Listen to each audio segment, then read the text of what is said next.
Hello everyone, welcome back to the Sports Vault. Jersey Joe Archino back here. And Florida State obviously had a lot of people concerned last night after they got behind very early against Ole Miss, but when you look at the way that game finished and when it's all said and done, Florida State comes out on top massively 45-34, outscoring Ole Miss 23-0 in the third quarter. And it's one of those things now where when you look at it, you look at the way that the SEC fared in their first openers. I mean, 7 SEC teams lost their season opener for the first time since 1992. And of course, Ole Miss being the 7th thanks to Florida State last night. And of course, with Florida State, the kind of thing that has highlighted their victory was the quarterback play of Deondre Francois. And, of course, he had a great game, 33 of 52, 419 yards, 2 touchdowns. And obviously, he started very slow out of the gate. And for a young player like he is, that's obviously not something that comes as too much of a surprise. The kid is a freshman, but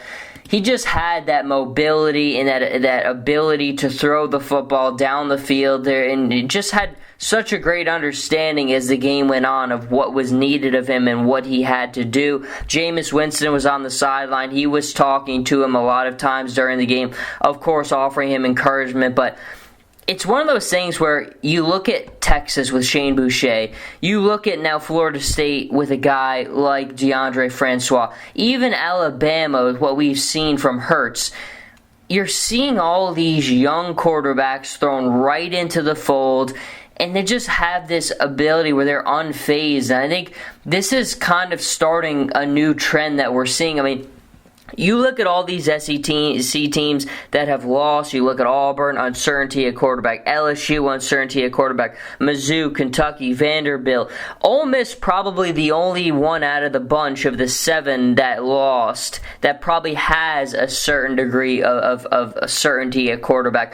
But all the other ones, definitely not so much. And it's just going to show you now, the NFL really in the last 10 years has become a league where you just can't be relevant unless you have a certain certainty at the quarterback position, and college football is turning into that as well. Now, Alabama has gotten away with it. They've won behind not so great quarterback play because of how good of a team they had, but even that being said, the guys they had, of course, were no slouches and perfectly were able to manage that offense, but I think we're looking at a new kind of day in college football where having that supreme talent everywhere doesn't mean anything if you don't have a capable quarterback. And LSU is the perfect example of that. They have talent everywhere on their football team, but where they don't have it is at quarterback. And you saw what happened the way they lost to Wisconsin. We look at Auburn. Auburn, with Gus Malzahn, we all anointed him the best offensive mind in college football. But now he's got 3 quarterbacks, and none of them look like they can handle the degree of certainty that it takes to be anointed a consistent starter. And then you look at this uncertainty we now have in Gus Malzahn because of it.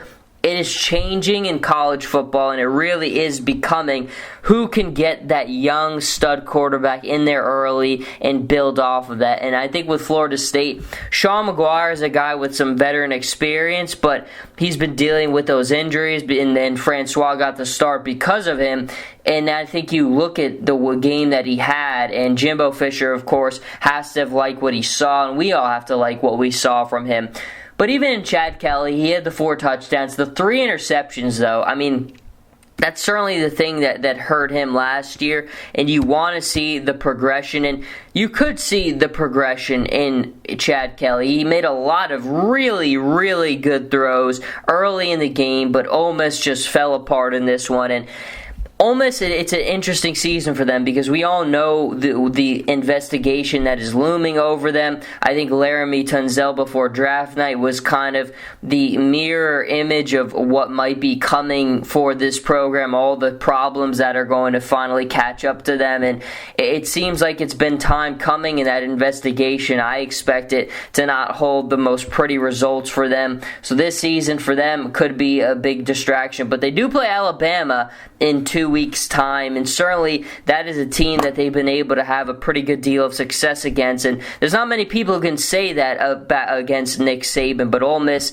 and Hugh Freeze is certainly a coach who's been able to do that. But Florida State is one of those ones where there's people sweating, because a lot of us had that setup where Clemson would be undefeated and Florida State would be undefeated, and they would be going up against each other in a couple weeks' time, and that would determine a major spot in the playoff and potentially the national champion. I saw a lot of people picking Florida State this year, a lot of people going to Clemson this year, and that was almost unraveled. Clemson just snuck by against Auburn, and then Florida State gets off to the really tough start against Ole Miss, but they're able to prevail. And it's one of those things where Florida State and Clemson are going to be compared at every twist and turn. Deshaun Watson now most likely going to be compared to Deondre Francois or vice versa. And they do play very similar with one another. Of course, Deshaun Watson gets a little bit more credo when it comes to this, just because of how dynamic he was and what he was able to do last season. He obviously didn't have the best start of his season against Auburn, but I think we all expect his numbers to be tremendous as a runner, as a passer. He definitely became a much better passer last season, definitely cutting down on the turnovers. And this season, I think that you should expect to see even less.